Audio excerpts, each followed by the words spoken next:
The dos of case taking. तो case taking के time पे हमें किन चीज़ों पर ध्यान देना है, इसको हम पॉइंट वाइज आज पढ़ेंगे। जिसमें सबसे पहला है, whenever we take a case we always compare it with materia medica. तो जब भी हम कोई भी पेशेंट की केस लेते हैं, हम उसको एक मटेरिया मेडिका के ड्रग के साथ कंपेयर करते हैं, क्योंकि यहाँ पर हमें एक मोस्ट सिमिलर रेमेडी ढूंढ कर निकालनी होती है। तो वहाँ पे और क्या दिया गया है, so give much importance in individualistic study of the patient, we deal with a human being and not a pathological specimen. तो यहाँ पे बोला गया है कि हमें इंडिविजुअलिज्म पे बहुत ज़्यादा ध्यान देना है, हमें वो पेशेंट को एज अ इंडिविजुअल अलग देखना है, और हम एक ह्यूमन बीइंग के साथ में डील कर रहे हैं, ना कि एक पैथोलॉजिकल स्पेसिमेन के साथ। दूसरी चीज़ है, we always leave the patient at freedom. Aphorism 84 में दिया है, when the patient is talking listen to him carefully, do not interrupt him in between. This interruption will break the chain of thoughts of the patient and what the patient actually wanted to convey to you may not come out properly. The patient may forget to tell you some minor complaints he wanted to. तो यहाँ पे second इसमें क्या दिया गया है कि हमें इंटरप्शन नहीं करना है। जब भी पेशेंट बोलता है, हमसे बात करता है, हमें उसको केयरफुली ध्यान से सुनना है। वो जो भी बोलता है हमें वो नोट डाउन करते जाना है। दूसरी चीज़ ये है कि ये इंटरप्शन से होगा क्या, कि वो जो भी माइनर एलिमेंट्स उसके बताना चाह रहा था, उसकी जो चेन थी थॉट्स की, जो भी वो बोलना चाहता था, वो जो भी कन्वे करना चाहता था, वो ठीक से हमने ना कर सके अगर हम वहाँ पर इंटरप्शन कर दे तो।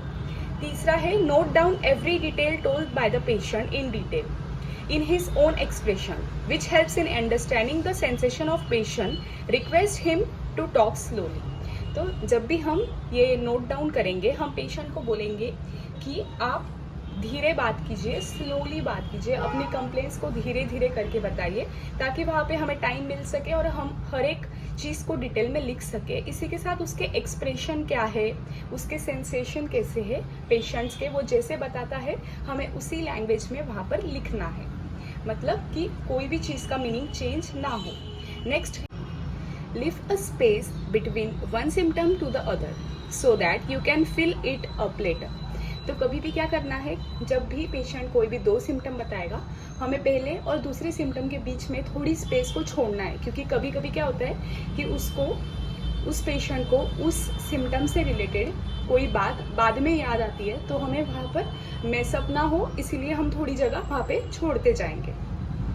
Always begin a fresh line for each symptom. तो हर एक सिम्टम के लिए एक फ्रेश लाइन वहाँ पर हमें लेनी है, ये एफोरिज्म 85 में बोला गया है। Number 6, try to elect much information about each individual symptom. Collect the data like onset, location, sensation, modalities, and concomitants of each symptom. Simply make each symptom a grand symptom. Aphorism 86.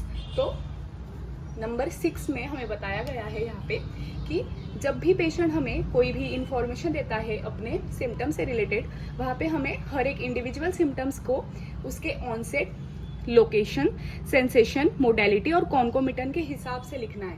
मतलब onset कब से हुआ है, location क्या है, इसी के साथ राइट साइड है, लेफ्ट साइडेड पेन है, जो भी है, सेंसेशन कैसा है, बर्निंग है, स्टिंगिंग है, स्टिचिंग है, मोडेलिटीज़ में आता है एग्रेवेशन, एम्लोरेशन है, क्या किस चीज़ से उन्हें तकलीफ बढ़ती है, किस चीज़ से सिम्टम वर्स हो जाते हैं, या फिर किस चीज़ से एमुलरेशन होता है, ये भी पूछना ज़रूरी है। इसी के साथ कॉन्कोमिटेंट्स, मतलब जो सिम्टम्स है मेन सिम्टम, उसी के साथ आने वाले दूसरे भी कोई सिम्टम्स होते हैं, ये कौन से सिम्टम्स है, तो ये भी पूछना हमें वहाँ पे ज़रूरी है। After collecting the data, read it out to the patient as a method of confirmation. Aphorism 86। तो जब भी हम पेशेंट से पूरा डेटा कलेक्ट कर लेते हैं, सारी इन्फॉर्मेशन लिख लेते हैं, इसके बाद हमें एक बार उसको पेशेंट को बोल के दिखाना है कि क्या यही चीज़ें उन्होंने बोली थी और हमने वो सही लिखी है या नहीं, ये कंफर्म करने के लिए हम एक बार पेशेंट से ये सारी चीज़ें फिर से कंफर्म कर सकते हैं। नेक्स्ट है, if the collected data is insufficient then the physician is at liberty to ask question at his convenience. Aphorism 89। तो कभी कभी क्या होता है कि फिजिशियन को ये लगता है कि इनसफिशिएंट डेटा कलेक्ट हुआ है, तो वहाँ पे फिजिशियन और डिटेल में क्वेश्चन पूछ सकते हैं। Number 9, always concentrate on getting the peculiar, cure, rare and strange symptom of the patient. Try to individualize the patient. Aphorism 90। तो यहाँ पे जो भी बहुत ज़्यादा कैरेक्टरिस्टिक पेक्यूलर, क्योर, रेयर और इसके साथ स्ट्रेंज सिम्टम हमें पेशेंट के देखने को मिलते हैं, वो हमें बहुत अच्छे से कॉन्सेंट्रेट करके वहाँ पे लेना है और पेशेंट को इंडिविजुअलाइज करना है। Number 10, study the patient spiritually, emotionally, mentally, socially, physically. Footnote of aphorism 90 example, how patient behaves during his visit, whether he is quarrelsome, anxious, sad or lachrymose etc.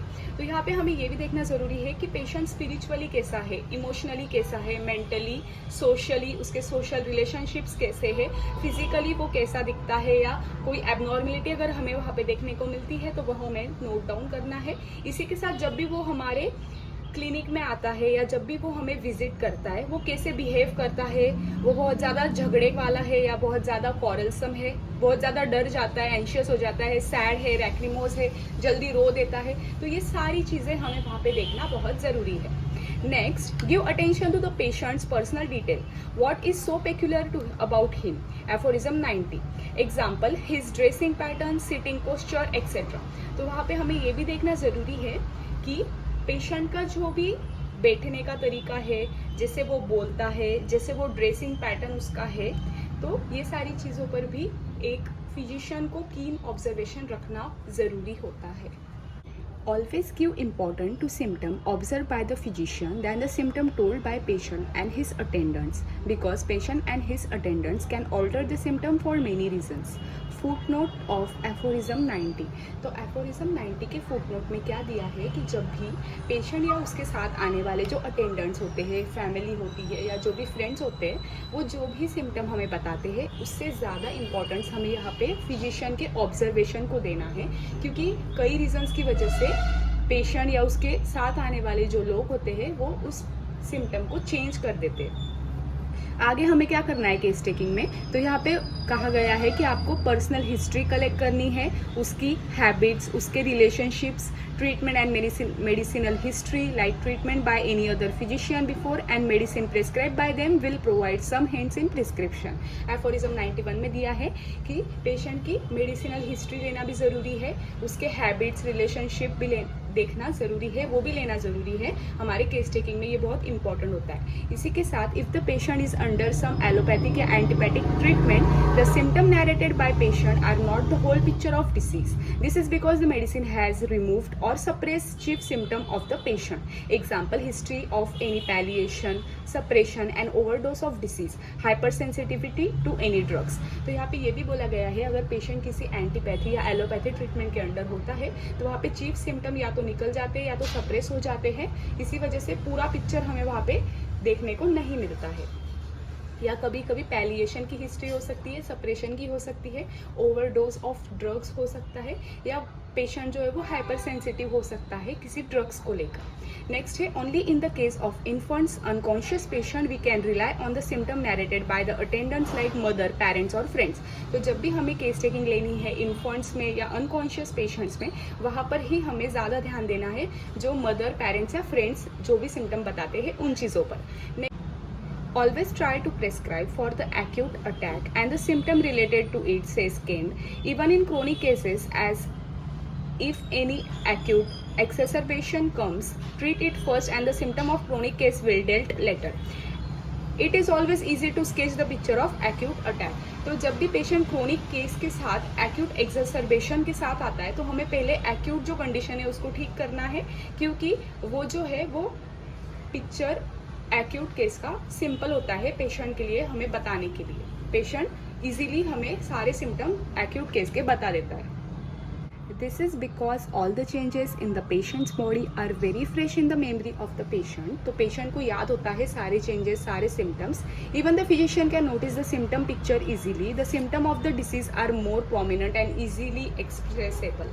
तो 91 और 99 में ये दिया है कि फ्रेश जो भी सिम्टम है वो फ्रेश बॉडी में अभी अभी आए हैं, तो अच्छे से पेशेंट उसको याद रख के हमें बता सकता है और फिजिशियन के लिए भी ये बहुत ज़्यादा इजी हो जाता है पेशेंट को ठीक करना। नेक्स्ट है, take gynaecological obstetrical history in female without fail, aphorism 94 example. तो यहाँ पे अगर फीमेल पेशेंट आपके पास आता है तो वहाँ पे हमें गायनेकोलॉजिकल या ऑब्स्टेटिक से रिलेटेड हिस्ट्री पूछना ज़रूरी है, जैसे कि last menstrual period, inquiries about deliveries, flow of blood, frequency of period and duration of period, तो ये सारी क्वेश्चंस भी हमें वहाँ पे पूछना ज़रूरी है.